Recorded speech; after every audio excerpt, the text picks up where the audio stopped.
When you did the Between the World Wars assignment a little while ago, you were asked to take a number of factors and decide which ones were more or less likely to result in war, and then you had to figure out which ones happened and didn't happen in the years after World War One.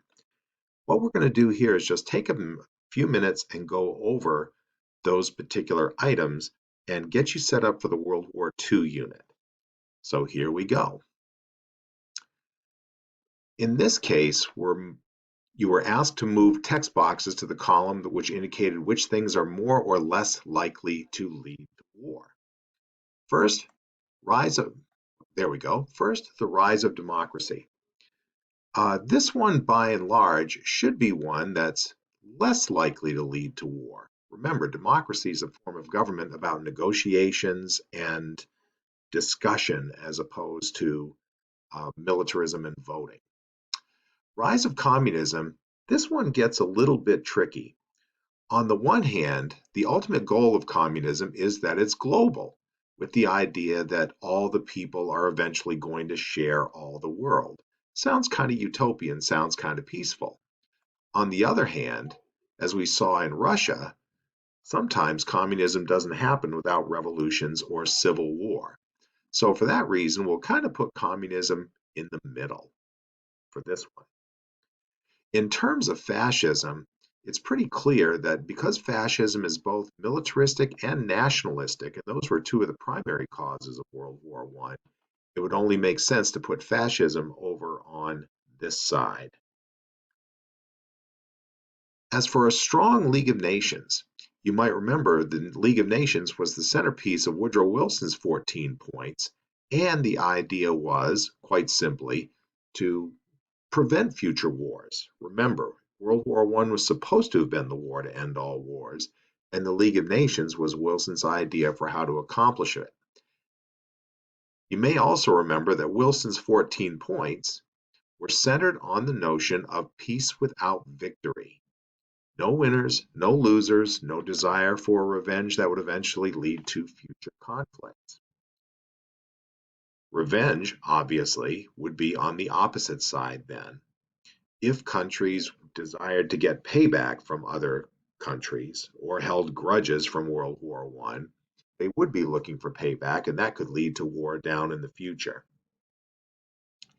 Economic depression could be a little bit tricky too. A number of you said that economic depression would be less likely to lead to war because countries couldn't afford it. On the other hand, as we're seeing right now in 2020, pumping money into the economy by the government is one way to get things kickstarted again. And war is often seen by countries as a way out of economic depression. So we're going to leave it here for the moment. Nationalism and militarism should be fairly obvious here, as they're two of the primary factors leading into World War I. So that's where we stand at the moment in terms of notice which ones are more likely to lead to war, notice which ones are less likely to lead to war. With that, let's go on now and see what happens as far as what did or did not happen. The rise of democracy is pretty much going to be a wash. On the one hand, thanks to self-determination in the 14 points, there was a rise of democracy somewhat in Eastern Europe, especially with Czechoslovakia. However, when the Great Depression hits in the 1930s, a number of those countries end up looking for more extreme solutions to their economic and social problems. For that reason, we'll kind of put rise of democracy sort of in the middle. Communism? Well, in the last unit, we learned about how Russia eventually becomes the Soviet Union and then inspires communist uprisings in other countries. So I think we have to put that in the did happen column. Same with the rise of fascism. We know, for example, that Italy began modern fascism. Hitler used Italy as his model in a lot of ways, and even to some extent Japan used fascist initiatives such as heavy nationalism and militarism in that government's rise to power. Strong League of Nations did not happen. As we learned in the World War I unit, the U.S. itself never joins, and the League's covenant itself never gave the League significant power to keep the peace. Therefore, the League of Nations happened, a strong League of Nations didn't. Peace without victory. Think back again to the World War I unit and the Treaty of Versailles. Were there winners? Were there losers? Did countries gain land? Did countries lose land? Clearly that's the case. Therefore, peace without victory did not happen. There were clear winners and there were clear losers.